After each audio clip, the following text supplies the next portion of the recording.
ಇವತ್ತೊಂದು ದಿವಸ ನಾವು ಸಭೆ ಕರೆದಿರೋ ಉದ್ದೇಶ ಏನು ಅಂತ ಅಂದರೆ, ನಮ್ಮ ಕರ್ನಾಟಕದ ಒಕ್ಕಲಿಗರ ರಾಜ್ಯದ ಒಬ್ಬ ಡಿ ಕೆ ಶಿವಕುಮಾರ್ ಅವರಿಗೆ ದಿನೇ ಅನ್ಯಾಯ ಮಾಡ್ತಾ ಇದ್ದಾರೆ ಅಂತ ಎಲ್ಲ ಕಡೆಯಿಂದಲೂ ಸಹ ಇದಾಗ್ತಾನೆ ಇದೆ. ಏನಕ್ಕೆ ಅಂತ ಅಂದರೆ, ಅವರು 40-50 ವರ್ಷಗಳಿಂದಲೂ ಸಹ ಕಾಂಗ್ರೆಸ್ ಪಕ್ಷಕ್ಕೆ ಆದಂತಹ ಅವ್ರದೇ ಆದಂತಹ ಕೆಲಸ ಮಾಡಿಕೊಂಡು ಇವತ್ತೊಂದು ದಿವಸ ಒಂದು ಒಳ್ಳೆ ಅಭಿವೃದ್ಧಿನ ತಗೊಂಡು ಕಾಂಗ್ರೆಸ್ ಪಕ್ಷವನ್ನು ದೂರ ಬೆಳೆಸ್ಕೊಂಡು ಬಂದಿದ್ದಾರೆ. ಆದರೆ ಇವತ್ತೊಂದು ದಿವಸ ಏನಾಗ್ತಾ ಇದೆ ಅಂದರೆ, ಸನ್ಮಾನ್ಯ ನಮ್ಮ ಮುಖ್ಯಮಂತ್ರಿಗಳಾದಂತಹ ಸಿದ್ದರಾಮಯ್ಯನವರು ಹಾಗೂ ಅವ್ರ ಜೊತೆಲಿರುವಂತಹ ಹಲವಾರು ಸಚಿವರುಗಳು ಡಿ ಕೆ ಶಿವಕುಮಾರ್ ಅವ್ರನ್ನ ತುಣಿಬೇಕು ಅಂತ ಉದ್ದೇಶ ಇಟ್ಕೊಂಡೆ ಇವತ್ತೊಂದು ದಿವಸ ಅವರು ಮುಖ್ಯಮಂತ್ರಿ ಕೊಡೋದು ಬೇಡ, ಬೇರೆಯವರು ಮುಖ್ಯಮಂತ್ರಿ ಕೊಡಿ ಅನ್ನೋ ಒಂದು ಇದನ್ನು ಎತ್ತಿ ಕಟ್ಟಿ ಇದು ಮಾಡ್ತಾ ಇದ್ದಾರೆ.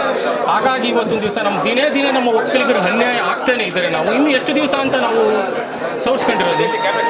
ಹಾಗಾಗಿ ನಾವು ಇವತ್ತು ಈ ಕಾರಣಾಂತರದಿಂದ ನಾವು ಬರೀ ಈಗ ನಮ್ಮ ಸಂಜೆ ನಮಗೆ ಎಷ್ಟು ಒಂದು 1 ಅವರಲ್ಲಿ ನಾವು ಬರೀ ನಮ್ಮ ಜನಗಳಿಗೆ, ಒಕ್ಕಲಿಗರ ಜನಾಂಗದ ಜನಗಳಿಗೆ ನಾವು ಕರೆ ಕೊಟ್ಟು, ಹಿಂಗೆ ನಾವು ಡಿ ಕೆ ಶಿವಕುಮಾರ್ ಅವ್ರಿಗೆ ಅನ್ಯಾಯ ಆಗ್ತಾ ಇದೆ, ಎಲ್ಲರೂ ಬನ್ನಿ ಅಂತ ಕರೆದು ಇವತ್ತು ಹೆಚ್ಚು ಕಮ್ಮಿಗೆ 100 ಸಂಖ್ಯೆಯಲ್ಲಿ ಬಂದು ಆಗಮಿಸಿ ನನಗೆ ಬೆಂಬಲ ಸೂಚಿಸಿದ್ದಾರೆ. ನೀವೇನು ತೀರ್ಮಾನ ತಗೊಂಡ್ರು ನಾವು ಬದ್ಧ ಅಂತ ಎಲ್ಲರೂ ಹೇಳಿದ್ದಾರೆ.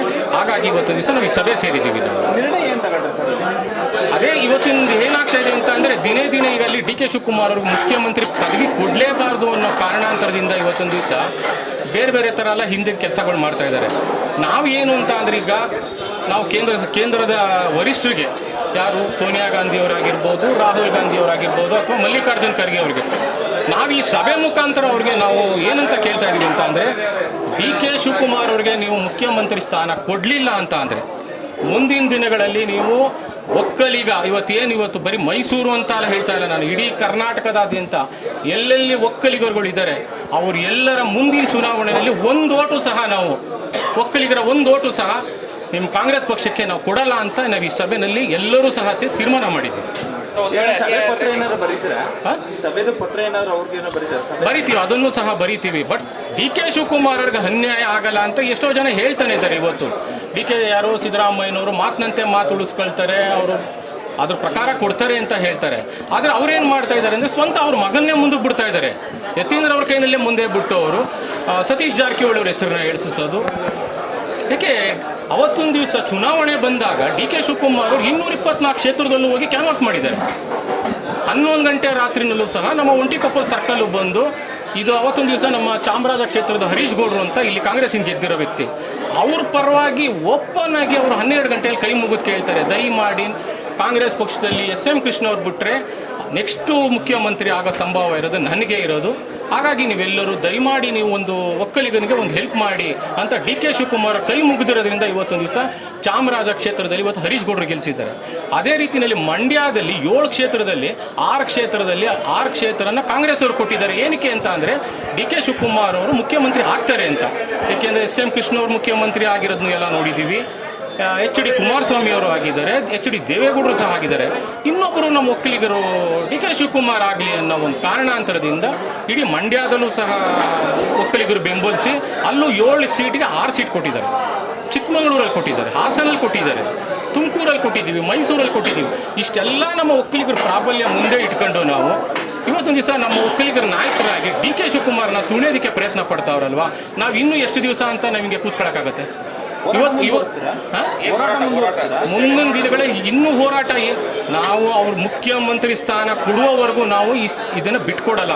ಅವ್ರಿಗೆ ಅಕಸ್ಮಾತ್ ಅವ್ರ ಮುಖ್ಯಮಂತ್ರಿ ಸ್ಥಾನ ಕೊಡಲಿಲ್ಲ ಅಂತ ಪಕ್ಷದಲ್ಲಿ ನಾವು ಇವತ್ತೇನು ನಮಗೆ ನಿರ್ಮಲಾನಂದ ಸ್ವಾಮೀಜಿ ಅವ್ರನ್ನ ಕರೆ ಕೊಟ್ಟಿದ್ದಾರೆ, ಅವ್ರ ನೇತೃತ್ವ, ಅವ್ರ ಮುಂದಾಳತ್ವ ತಗೊಂಡು ಇಡೀ ಕರ್ನಾಟಕದಾದ್ಯಂತ ಒಕ್ಕಲಿಗರು ಎಲ್ಲೆಲ್ಲಿದ್ದೀರಿ ನಾವೇ ಹೋಗ್ತೀವಿ, ಕರೆ ಕೊಡ್ತೀವಿ. ಜೊತೆಯಲ್ಲಿ ಒಕ್ಕಲಿಗರು ಎಲ್ಲೆಲ್ಲಿದ್ದೀರಾ ಎಲ್ಲ ಕಡೆಯಲ್ಲೂ ಕಾಂಗ್ರೆಸ್ಗೆ ಒಂದು ಓಟು ನೀವು ಹಾಕಬೇಡಿ ಅಂತ ನಾವೇ ಕರೆ ಕೊಟ್ಟು ಈ ಮುಂದಿನ ದಿನಗಳಲ್ಲಿ ಜೋರಾಗಿ ಚಳವಳಿ ಮಾಡ್ತೀವಿ ನಾವು.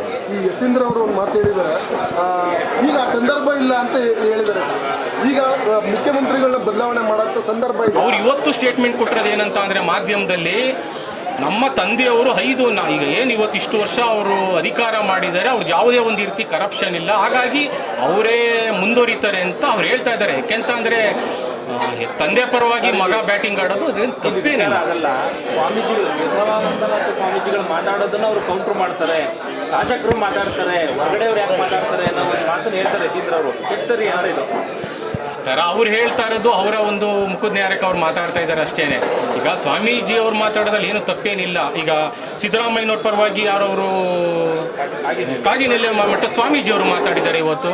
ಇನ್ನೂ ಒಬ್ರು ಯಾರು ರಾಮಚಂದ್ರ ಇವರು ಅಂತ ಅವರು ಅಹಿಂದ ಅವರು ಮಾತಾಡಿದ್ದಾರೆ. ಅವರೆಲ್ಲ ಅವ್ರ ಪರವಾಗಿ ಮಾತಾಡ್ತಾ ಇದ್ದೀವಿ ಅಂದಮೇಲೆ ನಮ್ದು ದೊಡ್ಡ ಸಮಾಜ, ಇಡೀ ಕರ್ನಾಟಕಕ್ಕೆ ಒಕ್ಕಲಿಗ ಸಮಾಜ ನಂಬರ್ 1 ಇದೆ.